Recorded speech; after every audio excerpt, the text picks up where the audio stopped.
Dinastia Stuart, reinado de Jaime I. Jaime I escreveu obras sobre a monarquia absoluta de direito divino e trabalhou pela unificação da Inglaterra e da Escócia. Apoiado no anglicanismo para fortalecer seu poder, perseguiu católicos e puritanos. Os puritanos preferiram deixar a Inglaterra e emigrar para a América do Norte, do que se submeterem ao anglicanismo. Reinado de Carlos I. Inicialmente, Carlos I era popular entre os ingleses, mas desagradou os anglicanos e os puritanos ao se casar com a católica filha do rei francês Eduardo IV, Henriqueta Maria. Carlos também era partidário da teoria do direito divino dos reis. Dissolveu 2 parlamentos que lhe negaram verbas para sua desastrosa política externa. Convocou um 3º parlamento que lhe exigiu a assinatura da petição de direitos, e Carlos assinou sob a alegação de estar apenas confirmando direitos existentes e não concedendo novos direitos. Dissolveu um 4º parlamento e por mais de 10 anos exerceu um governo pessoal. A tentativa de estender o anglicanismo à Escócia provocou revoltas de católicos e protestantes. Precisando de dinheiro para defender o reino de uma invasão escocesa, Carlos I começou a ceder às exigências do parlamento. Aceitou o decreto trienal que impunha ao menos uma convocação do parlamento a cada 3 anos e renunciou ao direito de dissolver o parlamento. Formou-se um setor que defendia as prerrogativas reais e era contrário ao parlamento. Carlos I prendeu os líderes que lhe faziam oposição no parlamento, o que era contra a lei, ele não poderia fazer isso.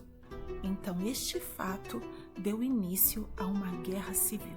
Guerra civil. Carlos I deixou Londres e foi apoiado tanto por nobres quanto por anglicanos e católicos da Inglaterra e Irlanda.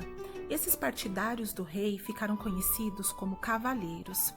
Os puritanos e os burgueses aliaram-se à Câmara dos Comuns, sendo denominados cabeças redondas, porque usavam cabelos curtos. Então eles foram chamados de cabeças redondas.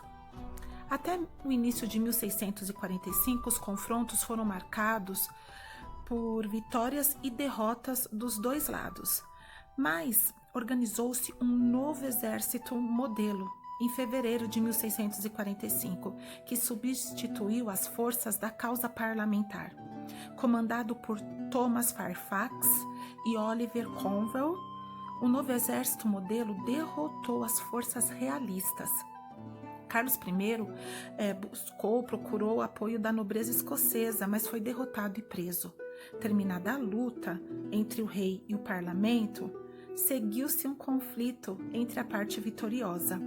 O parlamento, composto de presbiterianos e monarquistas, temia mais a república do que o absolutismo, e seus membros procuraram negociar com o rei.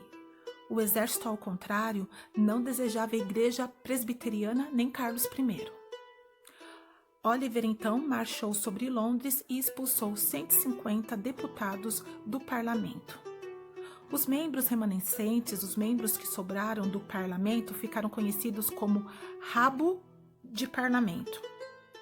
Submissos a Oliver, formaram um tribunal que julgou e condenou o rei Carlos I à morte.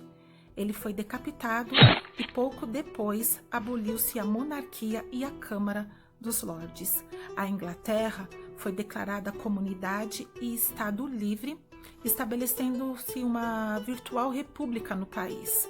Em 1649, a autoridade suprema foi dada à Câmara dos Comuns e o poder executivo era exercido por um Conselho de Estado eleito pelo rabo de parlamento, os que sobraram ali no parlamento.